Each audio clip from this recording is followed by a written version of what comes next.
Hi, John. Welcome. Great to see you. Good to see you. Delighted we have a bit of time today to talk about all things headless Salesforce and PWA kit. But I thought we might start really right at the top, and maybe you can introduce yourself and introduce 64 Labs as well. I'm John Duncan. I'm the CEO and co-founder of 64 Labs. We're a front-end development agency, an expertise agency, commerce cloud partners, help us with PWA kit. We've been around for about, crikey, 8 years now. And in that time, the early days, as a front-end agency, we used to get asked, do you have any real developers? And we don't get asked that so much anymore. And as front-end has become more important, we've developed increasing skills around front-end that have become increasingly valuable. Worked with a lot of big and small companies throughout our time, and are happy to be very competent partners of Salesforce in helping both build PWA kit, the core code, and now implement it for customers. Great. So where are you based? Tampa, Florida. I would have imagined you could tell from the accent, James. It's an Eastern Florida accent, but it's still, yeah, Tampa, Florida. And give us a sense of size of the business. We're small. I think the trendy word for it is boutique, but that just makes me think of sort of George Best in the 1970s. So 25 people and growing, but not growing very fast, which I know is not supposed to be a point of pride, but kind of is for us. As an expertise agency, the most critical thing for us is to not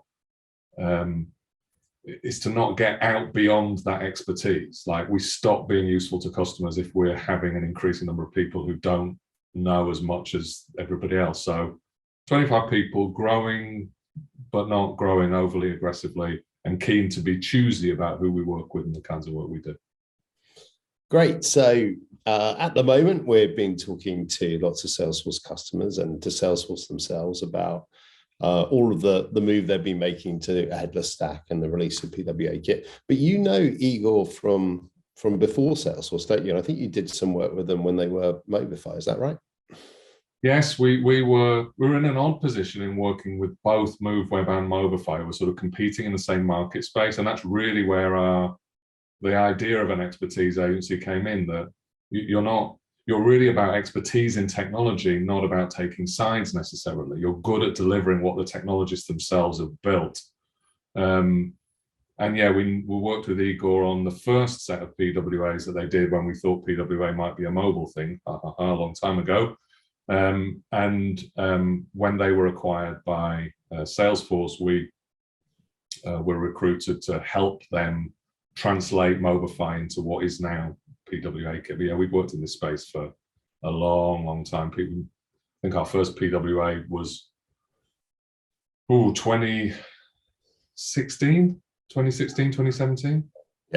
Yeah, very good. So you've seen the whole evolution of that, as you say, from what was originally really just a mobile app sort of framework, wasn't it, to help get these kind of experiences into that mobile screen in a more efficient way. And now it's really become the basis for all of this storefront technology. It is interesting how long these things take to really develop into something real. Like, we'd all imagined back then that, well, this is Google pushing it. This infrastructure is clearly going to be more performant. And it's taken quite a long time to really convince e-commerce land that this is a viable architecture and an advantageous architecture. I think, to be honest, you have to take account of the conservative with a small c nature of e-commerce in looking at how innovation rolls out and how change rolls out. And I do think we're at a tipping point. I think now we're starting to see real world examples, real benefits. And I do think it's going to unlock a huge amount of opportunity because of that's been locked up in just the way we've done things for the last 10 years. And I think that's the exciting thing about this opportunity is it's been a slow burn. and it's been tested out in the wild outside of e-commerce. And we're starting to now sort of say, okay, we're now seeing how these advantages can translate into e-commerce land. Yeah, that's great. I think, as you say, these things take a little while to permeate the ecosystem and for everyone to get comfortable with them. But what sort of problems do you see, or challenges do you see that customers have in general that mean they're looking to make a change now?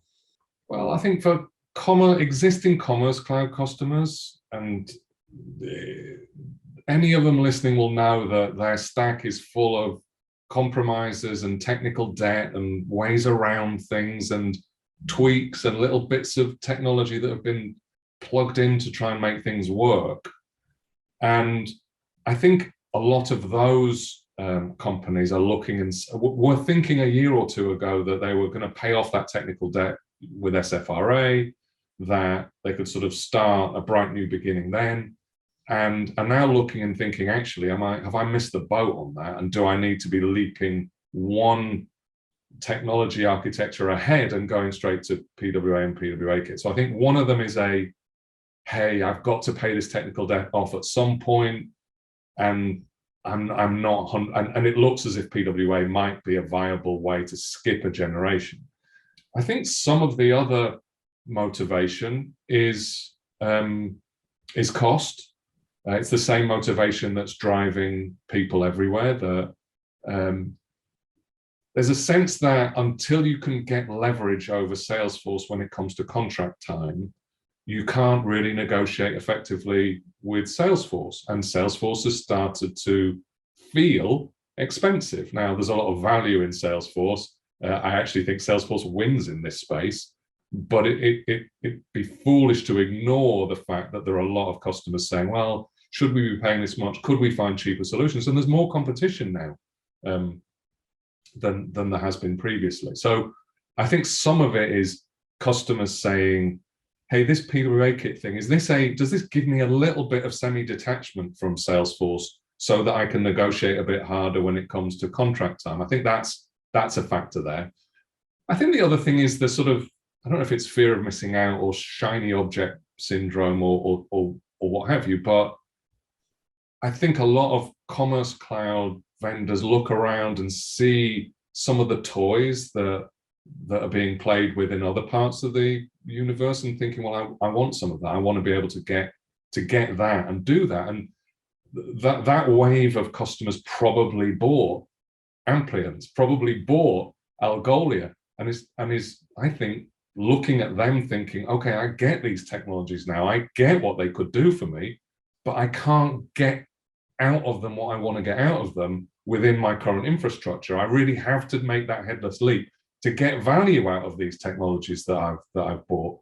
And I think that's a driver too of, hey, we recognize that content is super important. We recognize that search is super important. And we can't be tied down by what Salesforce says we have to do to implement this anymore. We want to play our own shots. I think that's driving it too.